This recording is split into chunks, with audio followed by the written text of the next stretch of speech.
नमस्कार. आज आपण आलेलो आहोत प्रभाग क्रमांक 16 मध्ये पुणे महानगरपालिकेच्या हडपसर क्षेत्रीय कार्यालयाअंतर्गत. हा जो आपल्याला मी आता ज्या पुलाच्या पुढे उभे आहे त्या ठिकाणी आपण आलेलो आहोत पांढरेमाळ्यामध्ये.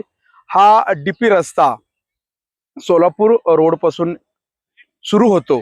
तो हडपसर क्षेत्रीय कार्यालयापासून पुढे आल्यानंतर पांढरेमाळ्यात दोन पूल ओलांडून हा रस्ता, हा पूल पुढे डी मार्ट पाशी मिळतो. परंतु या पुलाचं जे काम आहे ते अर्धवट अवस्थेत 2013 पासून आहे.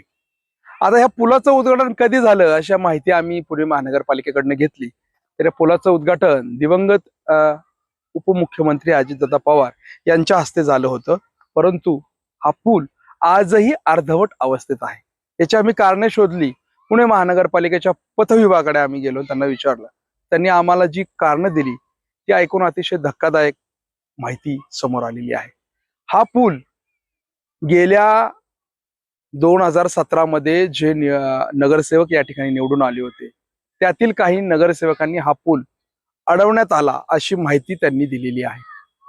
त्याचप्रमाणे या पुलावर गेल्या 10 ते 12 वर्षामध्ये 2012 पासून जर आपण मोजलं तर एकूण 12 ते 13 वर्षांमध्ये दोनदा या पुलावर निधी टाकण्यात आला. मात्र काम अडवल्यामुळे हा निधी पुन्हा महानगरपालिकेकडे गेला आणि तो निधी दुसरीकडे वळवण्यात आला.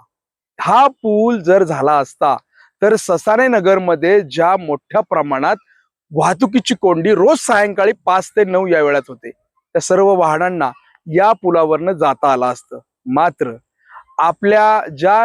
ज्यांना नगरपालिकेमध्ये आपण जे प्रतिनिधी पाठवलेले आहेत ते खरंच या भागामध्ये विकास करतात का याचं उत्तर नाहीये. कारण या भागामध्ये जर विकास त्यांनी केला असता, जे डीपी रस्ते कागदावर फक्त आहेत ते रस्ते प्रत्यक्षात आले असते तर या ठिकाणी वाहतुकीची कोंडी झाली नसती. कारण या भागामध्ये 300 पटीनं या भागामध्ये लोकसंख्या वाढलेली आहे. त्याचप्रमाणे मोठ्या मोठ्या व्यावसायिक बांधकाम व्यावसायिक जे आहेत त्यांनी देखील आपले प्रकल्प या ठिकाणी उभे केलेले आहेत. या सर्व नागरिकांना पुण्याकडे जाण्यासाठी सार्वजनिक व्यवस्थेचा पूर्णतः बोजवारा उडालेला आहे. त्यामुळे त्यांना जाण्याकरता आपली स्वतःची स्वतंत्र वाहने खरेदी करावी लागली आणि या वाहनांना जाण्याकरता स्वतंत्र नवीन रस्ते नाहीयेत. कारण 2000 साली 1998 साली पुणे महानगरपालिकेमध्ये हा भाग गेला. त्यावेळेस जेवढे रस्ते होते आज 30 वर्षानंतर पण तेवढेच रस्ते आहेत. त्याच्यामध्ये वाढ झालेली आहे का तर त्याचं उत्तर नाहीये. मग या भागातले लोकप्रतिनिधी नेमके सभागृहात जाऊन करतात काय असा सवाल